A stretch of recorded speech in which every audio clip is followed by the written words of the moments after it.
Hey all, if you wanted to know if Elemental Aversion or Shirking Fort is the thing that you should go for in this next patch, you're in the right spot. This is going to be a video that targets that specifically, as well as talks about new Fortify changes in general. Fortify was buffed to medium and heavy, which will make it so that Shirking Fort is worth a little bit more, as well as other Fortify effects, and Rends will also be worth more versus medium and heavy players.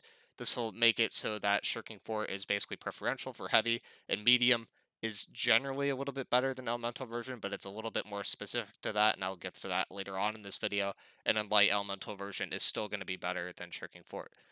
The main reason why in Light this is a difference is because in Light, the Fortify value is just worth a lot less. This is because this base number that you have in Light, that's your Fortify value that you see on your actual character screen, is going to be a lot lower than something like Heavy. If I compare this to Heavy, Heavy has a value that's like almost 3 times as big as the Light's value.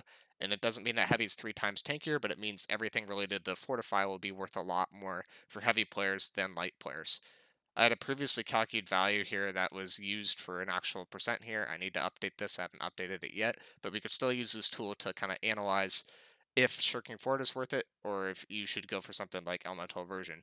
You can see that the base effective HP went up significantly with this change as well, so heavy players will be worth a decent will be a decent more bit more tanky than they were before by approximately like the 5% that it got inputted into here.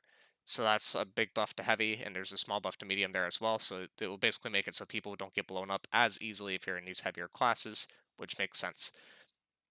Hopping into the analysis, so I did this first part here with actually looking at Fire Staff. Fire Staff have high base damage. What this basically means is that your Elemental Version will be worth a lot less. Elemental Version typically, even though it says 3.9% on there, if someone doesn't have any sources of base damage, which is basically you can think of it as anything that bypasses and power cap, that's invigorated punishment. That's stuff like being in light has a 20% extra damage bonus, and that's where that comes in. You can think of it as gems like in your actual armor.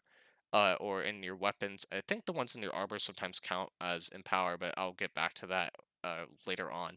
But the ones in your actual weapons count towards the space damage, except for Jasper, specifically for some weird reason.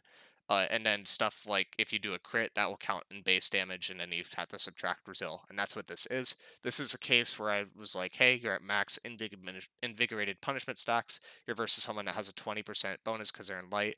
They have a Rune Glass Opal, which is very common in PvP. They're using a Fire Staff, which has a 55 crit damage modifier if they're using Vicious, which is the meta Fire Staff for now. Basically, when it comes out to be, is you are going to have 56% of your effective HP as you had before. So if you think of your base value of HP and how much you would normally hit, you would basically be half as tanky versus a Fire Staff with all these buffs, which is something that you've been seeing a lot in PvP as of recent, where people get literally blown up to bits and get one shot from sources of bows or fire staffs, and this is why. Elemental Aversion, if you actually look at this, this is the 3.9 times 5% here. This is a case where it will make you a little bit more tanky, so you go from that 56 up to 62. So it's not much better, but it's a little bit better, and you're basically going to have a 12% effective HP increase in here, and I have the math here, which means that each piece of elemental aversion is worth about 2.45% damage mitigation, where it says 3.9% on there. If you actually look at it where there's no base damage being affected anything, it's worth 5%. So basically, versus a fire staff, it's going to be worth half as much as it was originally. So if you're versus something like a heavy blunderbuss, elemental version is very, very good. But if you're versus something like a light fire staff player who's off point, it tends to be a lot worse. Shirking Fort, on the other hand, if you look at this, it's basically going to make you a little bit more tanky and heavy, a little bit more tanky and medium, a little bit more tanky and light. This is where I circle back around to that coverage mechanic that I introduced at the beginning of this. Coverage is something I would like to categorize as, and you have like 4 types of damage that come at you. You have ranged elemental, you have physical damage that's ranged, you have melee damage, and then you have what I would call bugged elemental, which is stuff like Ice Gauntlet with their Ice Storm and Ice Spike, which pierce through elemental aversion, even though you would think that elemental version would help you. And if you take into account those coverages, this is where it kind of gets interesting, because even though the value per Shirking Fort is worse than the value of elemental aversion. With if you include coverage, then in medium and heavy, it is definitely worth it now to use the Shirking Fort versus a fire staff player. If you only care about fire damage, then I would say stick with the elemental aversion, but that depends if you only care about fire damage now. In terms of looking at this versus a player that has low base damage, which would be the other end of the spectrum, you could think of like a heavy player on point with like a great axe tends to have not super high base damage. They at a base will basically make you so that you're 10% less tanky than you were at a start, just based off the what full pool that they would have in their great axe, which is pretty standard in terms of PvP. With 5 elemental aversion, your effective HP will go up, you'll be positive, and you'll have a 21% effective HP increase. So this would be versus like not a great axe because they can't proc aversion, but you could think of it as versus like a heavy blunderbuss on point. This is something where elemental aversion shines, and it tends to be very, very good. But if we look at something like Shirking Fort, then you can see that it's generally worth a lot compared to the elemental version if you take into account coverage. By coverage, I mean you have to look at this value here, and you have to multiply it by 3 to 4, depending if you believe in ice damage or not. I think most people don't believe in ice damage, so I'd multiply it by 3, and if that number is bigger than 4.2, then it's generally worth it. I have more of that math here at the end in specifics, but basically, with invigorated punishment taken into account, it's better to actually use the Shirking Fort still in both medium and heavy, but in medium it's very, very close. So if you include a coverage as being a value that is 3 to 4%, heavy is still better, or heavy is better with Shirking Fort than elemental aversion. Medium is better with Shirking Fort than elemental aversion, and then light is worse. If you include coverage as being two values, like say you don't care about physical range attacks because bow also got nerfed in this patch, and say you don't care about ice damage. This would be a case where you value coverages times 2, and then in that case, elemental aversion is better in every single thing. But I am taking into for these considerations down here, I am taking them in the invigorated punishment into consideration. If you're playing something like if you're in PVE, I would not really worry about that invigorated punishment. It doesn't really exist in PVE.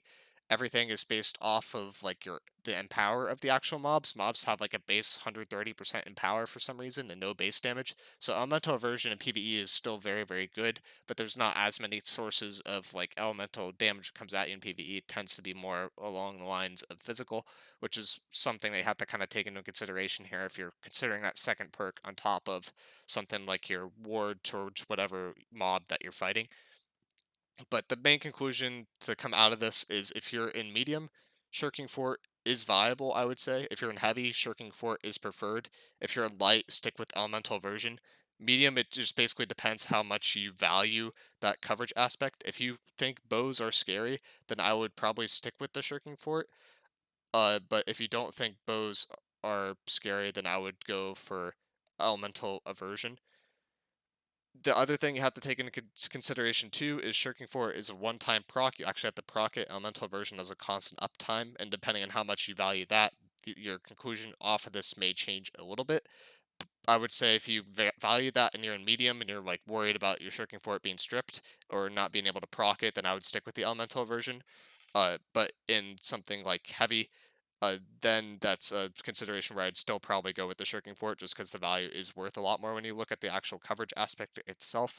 Because in heavy, you just have a bigger effective HP increase. This also means that stuff that was considered to be bad before will be good again in terms of things like life staff, where people were considering orb to be a debuff in most cases. I think orb is still technically a debuff in light, so I would kind of avoid that, but orb will actually be beneficial to both medium and heavy players just due to how this interacts with invigorated punishment.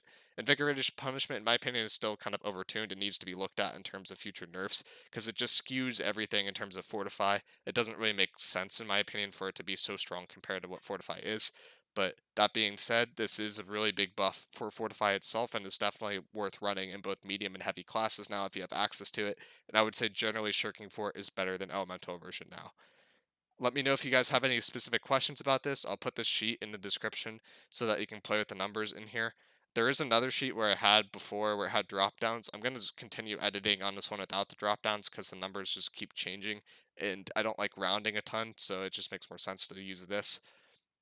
But let me know what you guys think, and Yeah, I'm very excited and very happy that the devs are actually making a change every month now for PvP. I thought they were going to lie about that and like not actually follow through on it. Very, very happy, very surprised that they actually are doing balance patches on the monthly and not pushing them to PTR and then to live. Very excited for the changes, and I will see you guys in the next video.